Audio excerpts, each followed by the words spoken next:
ओम नमः शिवाय. शिवसहस्र नामस्तोत्राचा महिमा. सूत म्हणाले, मुनिजनो, याप्रमाणे श्री विष्णूंनी शिवजींना प्रसन्न करण्यासाठी शिवसहस्रनाम स्तोत्राचा पाठ आरंभिला.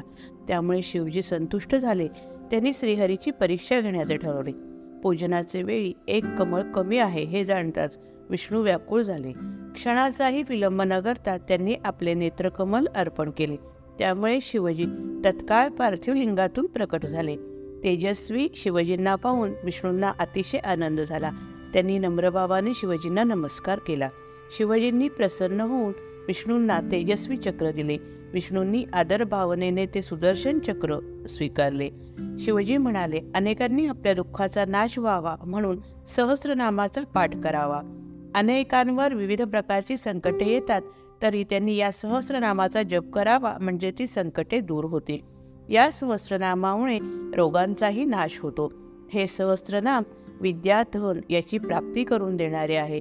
जो भावभक्तीने या स्तोत्राचे पठण करतो त्याच्या मनातील पापभावना नाहीशी होऊन तो सदाचार संपन्न बनतो. श्री विष्णुपदी प्रार्थना केली की सदैव स्तोत्र वाचणाऱ्याचे जीवन अंतर्बाह्य आनंदी होते.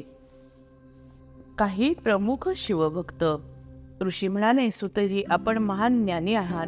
शिवजींचे आणखी चरित्र सांगा. सूत म्हणाले, पूर्वी नारदांनी शिवमहिमा सांगितला होता. शिवजींचा महिमा अगाध आहे. शिवजी प्राणीमात्रांचे आधार आहेत. त्यामुळे प्राचीन काळापासून शिवजींची पूजा चालत आली आहे. पूर्वी विष्णूंनी लक्ष्मीसहित शिवजींची पूजा केली. त्यांच्या कृपेने सृष्टीची उत्पत्ती करू शकतो. विष्णूंचे सर्व मानसपुत्र शिवजींची आराधना करतात. वसिष्ठादी सप्तर्षी, श्रेष्ठ ऋषी आणि अरुंधती, लोपामुद्रा, अहिल्या आदी पतिव्रता ऋषिका यांनी शिवपूजन केले.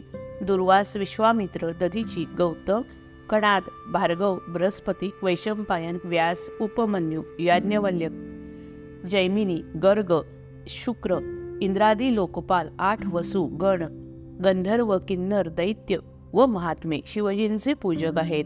आदिती, हिरण्यकश्यपू, बाणासूर, सूर्यचंद्र, त्यांचे वंशज, मनु, ध्रुव, भरत, ऋषभ, मुचकुंद, हरिश्चंद्र, भगीरथ इत्यादी शिवपूजन करत होते. दशरथाने पुत्रप्राप्तीसाठी शिवपूजन केले होते. राजा भरत, राजा नहुष, ययाती इत्यादी श्रीकृष्णाने बदरी पर्वतावर शिवपूजन केले. त्यामुळे त्यांना दिव्य वर मिळाले. अशा प्रकारे देव, ऋषी, मुनी, दानव या सर्वांनी शिवजींची आराधना केली. शिवरात्री व्रताचा शास्त्रशुद्ध विधी. ऋषी म्हणाले, सूतजी, आता आम्हाला शिवजींच्या कोणत्या उपासनेने भोग आणि मोक्ष याची प्राप्ती होते याचे कथन करावे.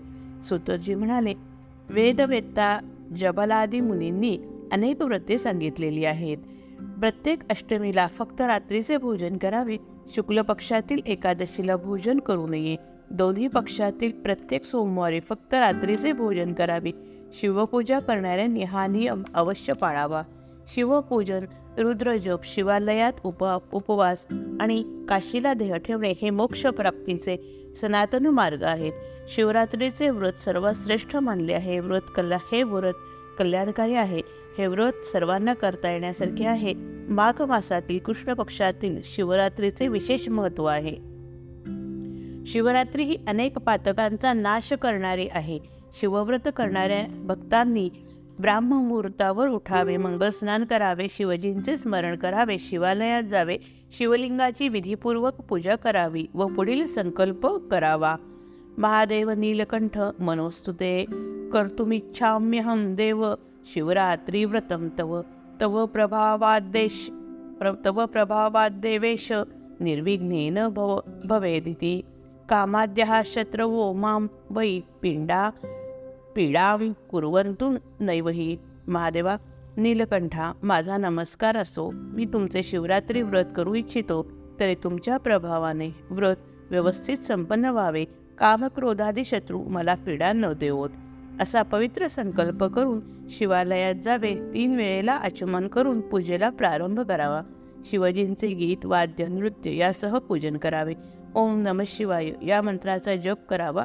पार्थिव शिवलिंगाचे पूजन करायचे असेल ते विधिवत स्थापन करून त्याची पूजा करावी.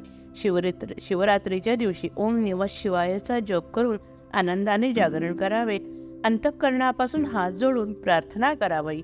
नियमयो महादेव कृतश्चैव त्वदाज्ञेय विसृज्यते मयां स्वामिन् व्रतं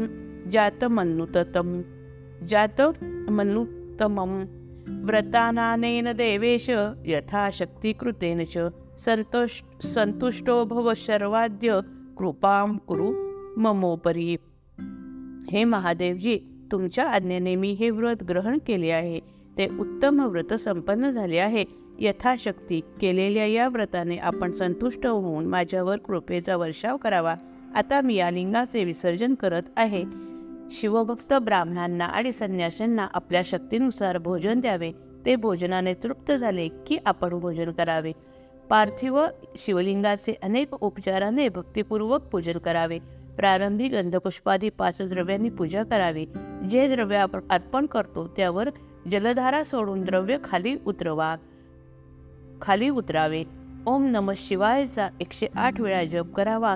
श्री धवाय नमः, श्री शर्वाय नमः, श्री रुद्राय नमः, श्री पशुपतये नमः, श्री उग्राय नमः, श्री महानाय नमः, श्री भीममाय नमः, श्री ईशानाय नमः या 8 नामांनी विधीपूर्वक पूजा करावी.